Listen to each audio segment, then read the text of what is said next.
How's it going, guys? Andrew here with Justified EDC, and this is a long overdue video. I apologize for the hiatus. I haven't posted in about a month now.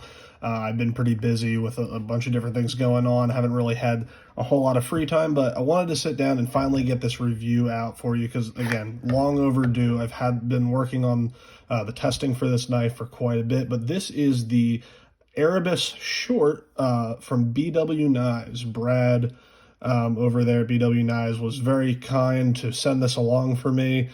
Just a disclaimer, this was sent to me for review, and he was generous enough to let me keep it, which is always, it is never expected, but it is always appreciated, especially on designs that I'm just very excited about. So that was really cool of him. He even had Offensive Industries make up this cool sheath with that awesome plaid pattern on there for me. So again, big thanks to Brad. Go check out him and his son Caleb, Crossword Custom. I will be doing a review on Caleb's knife, the Wesker, soon as well, very similar to this knife, but just wanted to get that out there. And before we get into everything, all the size comparisons and specs and all that good stuff, just want to thank the sponsor of the channel, Auxiliary Manufacturing, Mike over there, doing some awesome work. The knife that I have on hand from him right now is the Sumi right here. Cool little hawkbill Pakal style knife, Offensive Industries sheath. He's doing a lot of cool stuff. I had a couple of videos back, I just did a first impressions on two of his newer models, so if you want to check that out and support him, let him know that I sent you. But thank you, Mike, for sponsoring the channel, as always, and now we will get into the specs portion of the Erebus short review. So real quick, actually, before I do size comparisons and everything, I'll just give you a brief history of this knife.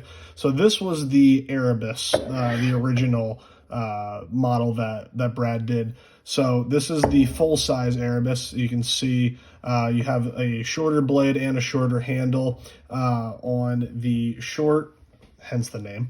And then you have a wrapped handle versus the scales on the full one. Now, I think he does some of these in the wrap, and he does some of these with scales, so that's kind of all interchangeable, but those are the models that I have. This was also provided to me by Brad, so big thank you to him. One of the other differences you can see is there's jimping on this one, which I believe he said he's doing away with them currently until he figures out a better way to do jimping, but this one does not have that. So just get that out here. I'll bring that back out for size comparisons a little bit, but let's get into the specs of this. So just giving you size here. Your blade is sitting at right at 2.5 inches. If you count all the way back with the ricasso to where the handle wrap starts, you are sitting at just a hair under 3 inches. And then your handle is sitting at right about 4 inches. And then you're sitting at an overall length of just a hair under 7 inches overall. So this is a very ideal size for me. If you've watched any of my other kind of EDC pocket fixed blade reviews, this is kind of my ideal size for EDC. Does everything I need it to do, so that's very cool. And then specs on this is Nitro V steel, as pretty much I think all of BW Knives knives are currently. Same heat treat that Offensive Industries and Auxiliary Manufacturing and Kistner Knives and BW Knives, they all have the same kind of heat treat for their Nitro V, and it is becoming one of my favorite steels. Actually, I would say currently it is my favorite steel, their specific Nitro V with that heat treat. And then you have this jute wrap on here, which gives you very good grip in hand. It's not too textured. We'll get into that in a little bit. But that's your overall specs. Again, not a whole lot to get into because it's a fixed blade. But let me pull out some size comparisons here. So again, here is the full-size Erebus. Let's see, what else can we pull out here? Here is the 3-inch Varger from Offensive Industries. Here is the Sosby Blade Chicago Cub, which if you're familiar with this cub, is same size handle, just a slightly shorter blade to be in compliance with some different laws. And then let me pull out some folders here that you might be familiar with. Actually, you know what? I was looking for my Buck 110, but here is a coworker's Buck 110 that I'm actually working on reprofiling the edge for, so the tip was broken off. So, but that's your general size there, Buck 110. And let's see, here is the Tor Knives Merchant 2.0. And here is the Emerson EX100. And then one more, let's see, what else should we do? Do the Spyderco Para 3. So very similar in overall length there.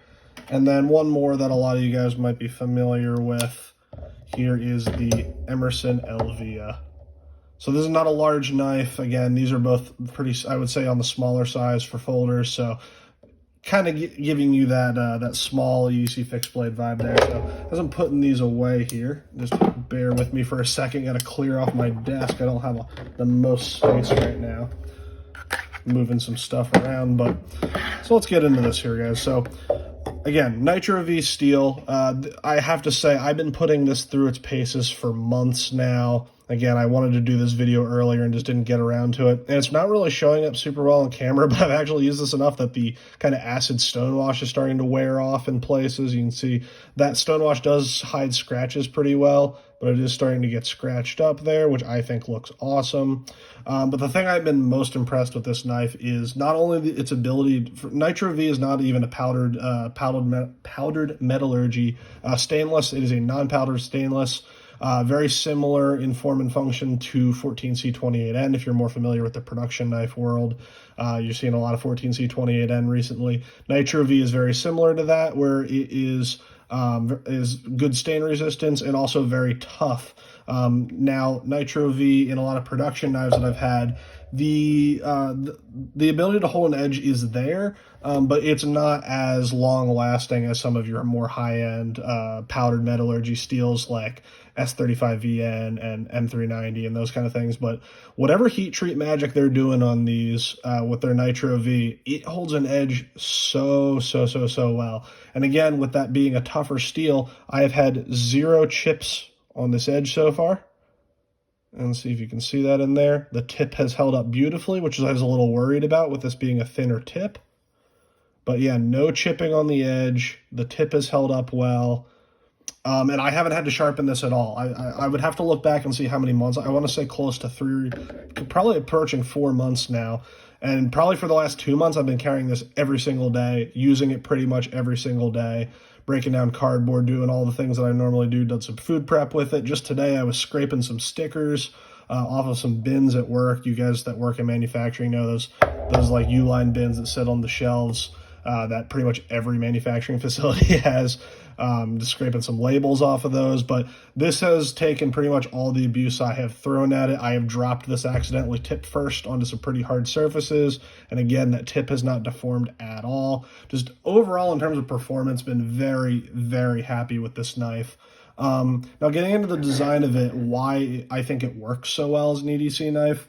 Now, the kind of Wharncliffe or sheep's foot blades are not for everyone. Again, because you have just a flat edge here, you don't have any belly. One of the things you often run into with Wharncliffe blades, or I would call this kind of like a broken tip seax, or just a shortened version of that, which actually, let me pull this out here. I don't remember the name of who makes this, but this is a seax that I picked up from a maker off of eBay.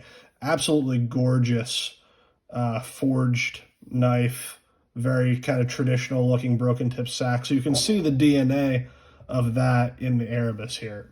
And if I remember the name of that maker, I will throw it down in the links in the description. But one of the downsides with that is not having any belly. It's often very hard to cut on surfaces with this knife. But the one thing that I've really enjoyed about this knife is for a couple reasons. I'm going to do the old line this up here and show you the center line. So you can see how even though the edge is straight, it is angled upwards so that the tip meets it close to the center line.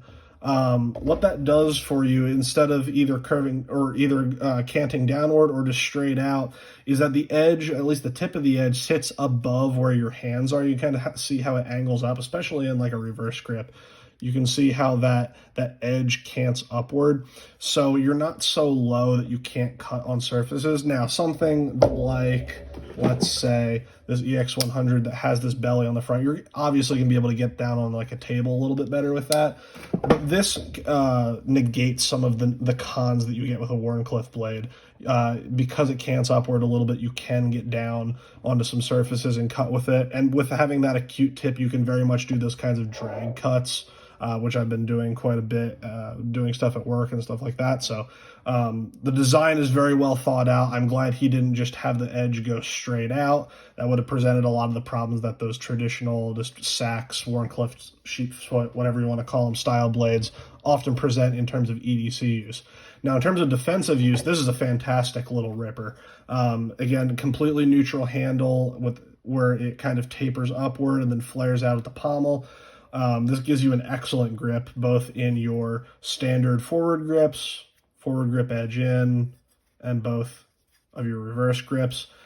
I'm a big fan of neutral grips. You can use the knife in pretty much any grip you grab it in, which is an important thing for me because I like to use my knives both for EDC, but also having it as a defensive tool.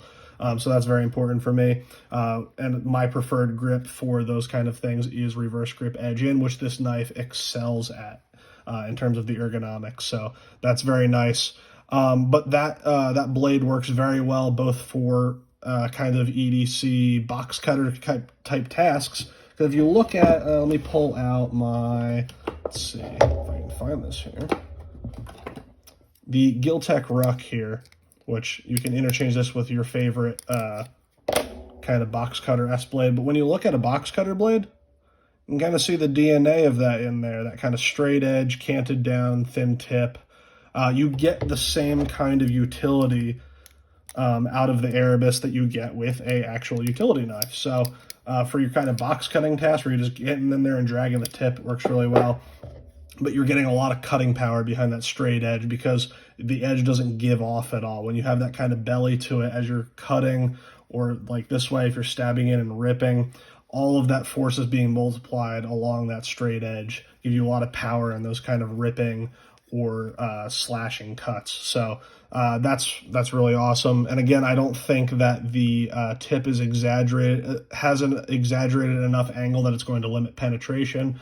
I did a couple stab tests. I don't think I highlighted them on Instagram, so unfortunately I can't see them anymore, but I put them on my story on Instagram, doing some penetration tests with this, and this did just as well as some of your more traditional straight blades like the Varger here.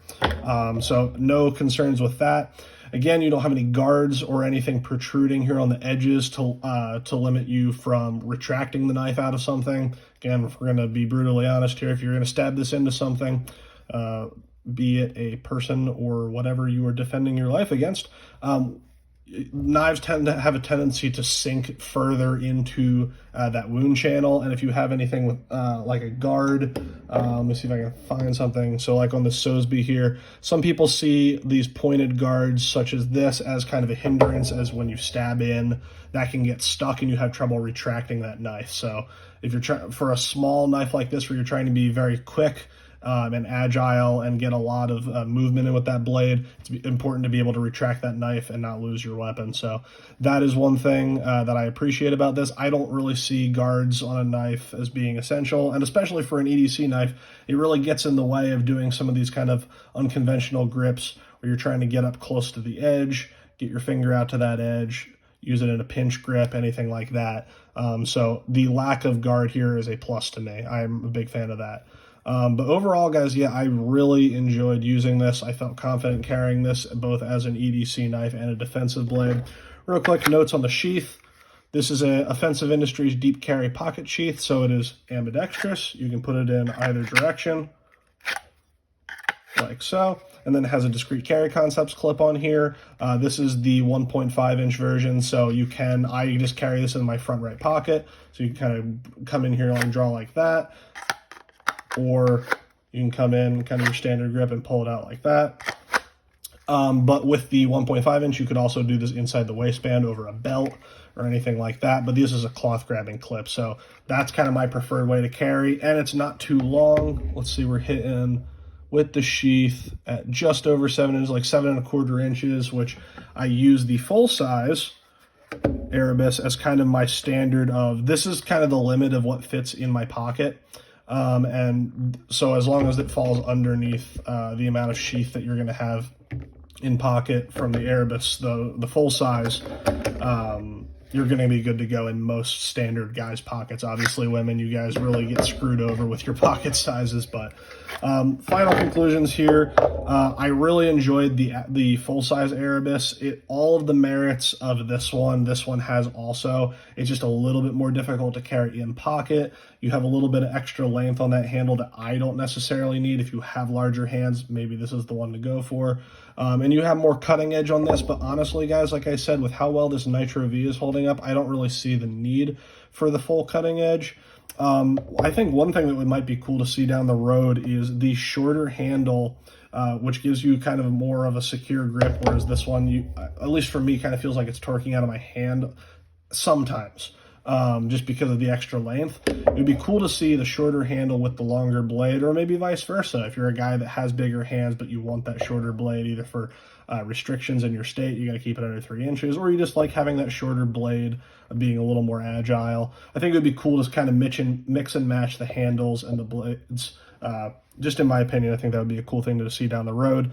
And again, like I said, the only other difference that you see on the full size is the jimping here, which you don't have here, which I never saw as a problem. Again, because it's such a short blade, your thumb kind of just rests there. You can feel yourself going off the wrap, so you always know when you're about to get on that blade. And oftentimes I'm using my finger up here. So unless they were going to do the jimping down here, which kind of be silly considering how thin this gets, I didn't really see the jimping as being necessary. And I also definitely prefer the wrap over the scales. These TerraTough scales are definitely grippy. These just give you a really, really solid feeling in the hand without giving you some of the flimsiness of a jute wrap. I've had other jute wrapped knives that feel like they're going to slip around, or they're still very hairy, like they haven't been finished, so they kind of just they feel like rope. They don't feel like a handle. But whatever he sealed these with, they're very sturdy. This jute wrap has not moved on me at all through all of the carry that I've done with it and use I've put behind it. So just a really big fan of this knife. If there's really anything that I could say to critique this knife, again, other than possibly canting this up even a little bit more, just to give you a little bit more clearance. So let's say if this is your surface that you're cutting on, right now, as you can see, it does, when you put your knife down, you can clear it and kind of cut with the tip. If this was angled up a little bit more, not only would it put it even more in the center line for your kind of defensive purposes, but it might clear the table even a little bit more, or whatever surface you're cutting on, just to give you a little bit better cutting experience on a surface. But again, that then runs into issues like if you're going to have an ambi sheath, it has to be wider because now you're canting the blade more, your overall profile is wider. So just things to think about, guys. But man, if you like either of these designs, these are such solid knives. Brad is a great guy. Caleb is a great guy. So definitely go support them. Check these knives out if you are interested. I will leave links to everything down in the description. Thank you again to Mike, Auxiliary Manufacturing, for sponsoring the video. And as always, I will see you guys in the next video.